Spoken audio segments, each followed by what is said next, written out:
कि ये जो अग्निवीर योजना है ये आर्मी के अंदर से नहीं आई, ये कहीं और से आई है, ये आरएसएस से आई है, होम मिनिस्ट्री से आई है।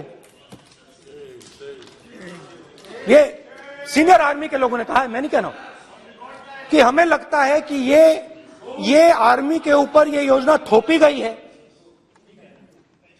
और ये आर्मी को कमजोर करेगी। आर्मी के जनरल्स ने हमें कहा, जो रिटायर्ड हैं, उन्होंने हमें कहा, राहुल जी, हजारों लोगों को हम हथियार की ट्रेनिंग दे रहे हैं और फिर थोड़ी देर बाद उनको समाज में डाल रहे हैं। बेरोजगारी है, समाज में हिंसा बढ़ेगी। जब भी मौका मिलता है, कांग्रेस सांसद राहुल गांधी अक्सर अग्निवीर योजना को लेकर सरकार से सवाल करते हैं। उन्होंने इस मसले पर युवाओं से बात की, संसद में सवाल उठाए। उनकी ही तरह उनके छोटे भाई वरुण गांधी भी अपनी सरकार की इस स्कीम पर सवाल उठाते रहे हैं।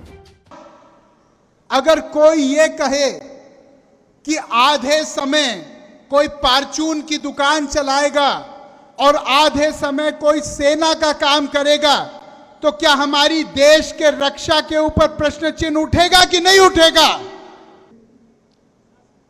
17 से लेकर 21 तक सेना की भर्ती होती है। मैं सरकार से आज प्रश्न पूछना चाहता हूं, अगर कोई 22 साल का नौजवान है तो क्या उसकी जवानी चली गई है? उसकी जवानी कोई काम की नहीं है देश के लिए? अगर कोई 24 साल का लड़का है तो क्या अगर वो देश के लिए अपना खून देना चाहता है तो क्या उसका खून बेकार है देश के लिए?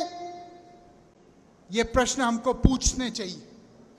और एक बार फिर बीजेपी सांसद ने अपनी सरकार को ही घेरा है। उन्होंने कहा कि 5 साल बाद अग्निवीर युवा गांव में बेरोजगार घूमते हुए दिखाई देंगे। क्या ये देश और वर्दी का अपमान नहीं होगा? उन्होंने कहा कि इससे युवाओं का मनोबल गिरेगा। वरुण गांधी रविवार को 2 दिवसीय दौरे पर अपने संसदीय क्षेत्र पीलीभीत पहुंचे थे, जहां उन्होंने एक जनसभा को संबोधित करते हुए अग्निवीर योजना को लेकर जमकर हमला बोला और कहा कि अग्निवीर के तहत जिन युवाओं को भर्ती किया जाएगा उन्हें निश्चित समय के बाद नौकरी से निकाल दिया जाएगा। गांव में आकर उन्हें और रोजगार नहीं मिलेगा तो वो छोटे छोटे काम करने को मजबूर होंगे।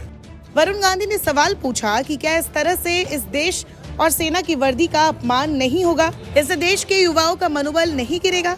जो लाखों लोग हटाए जाएंगे उनकी जिम्मेदारी कौन होगा? इन युवाओं ने हथियार चलाना सीखा, पूरी ट्रेनिंग ली और फिर वो गाँव में बेरोजगार रहेंगे तो क्या खुशी रहेगी? नया रोजगार संविदा पर है। आशा बहू, शिक्षा मित्र, आंगनबाड़ी वाले संविदा कर्मी पहले से ही दुखी है। पिछले कई सालों से उनका मानदेय नहीं बढ़ाया गया है, स्थायीकरण भी नहीं हुआ, ना कोई सुविधा है। वरुण गांधी ने कहा कि हम संविदा के खिलाफ नहीं, लेकिन महंगाई के आधार पर इनका भी मानदेय बढ़ाया जाए, बीमा का लाभ मिले, स्थायीकरण हो ताकि उन्हें भी अपनी अहमियत का एहसास हो। पिछले 10 साल में 13 लाख करोड़ के ऋण माफ किए गए। इनमें से ज्यादातर कर्जा उद्योगपतियों का माफ किया गया, किसी गरीब का 1 पैसा माफ नहीं हुआ।